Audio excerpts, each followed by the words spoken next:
नमस्कार मित्रों, अपने चैनल में सभी श्रोताओं का स्वागत करता हूं। आज की प्रस्तुति में स्वामी विवेकानंद जी के विचार, विषय है कर्मयोग और कर्म रहस्य, मानव जीवन में इनका महत्व। तदनुसार स्वामी जी के विचारों का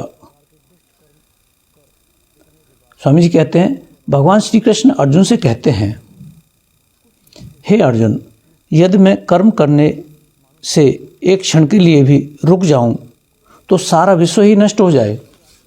मुझे कर्म से किसी भी प्रकार का लाभ नहीं, मैं ही जगत का एकमात्र प्रभु हूं। फिर भी मैं कर्म क्यों करता हूं? इसलिए कि मुझे संसार से प्रेम है। ईश्वर अनासक्त है, क्यों? इसलिए कि वे सच्चे प्रेमी हैं। उस सच्चे प्रेम से ही हम अनासक्त हो सकते हैं। जहाँ कहीं आसक्ति है वहाँ जान लेना चाहिए कि वह केवल भौतिक आकर्षण है, केवल कुछ जड़ कणों के प्रति आकर्षण हो रहा है। मानो कोई एक चीज़ दो वस्तुओं को लगातार निकटतर खींचे ला रही है।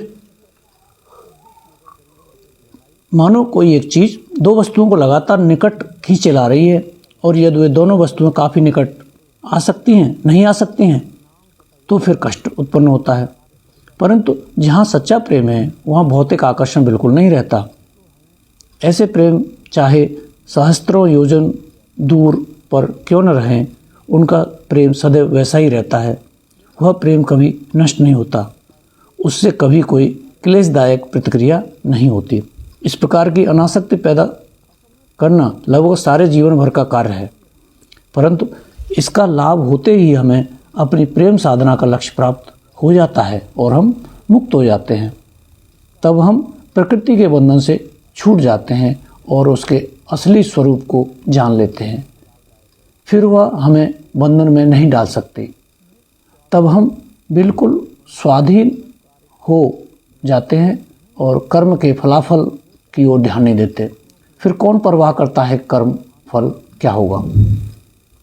जब तुम अपने बच्चों को कोई चीज़ देते हो तो क्या उसके बदले में उनसे कुछ मांगते हो?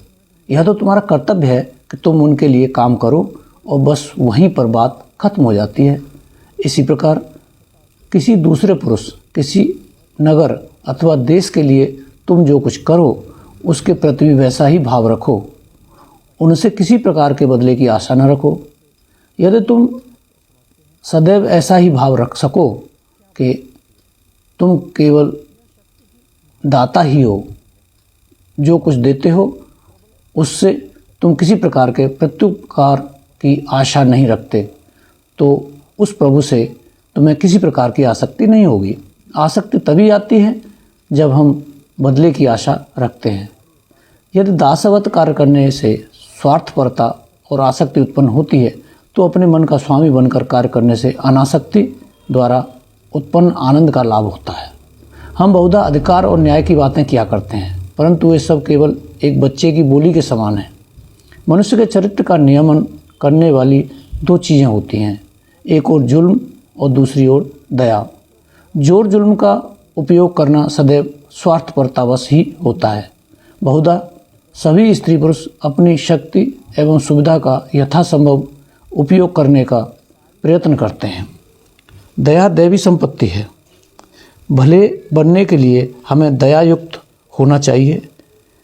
यहाँ तक कि न्याय और अधिकार भी दया पर ही प्रतिष्ठित होने चाहिए। कर्मफल की लालसा तो हमारी आध्यात्मिक उन्नति के मार्ग में बाधक है। इतना ही नहीं, अंत में उससे क्लेश ही उत्पन्न होता है। दया और निस्वार्थपरता को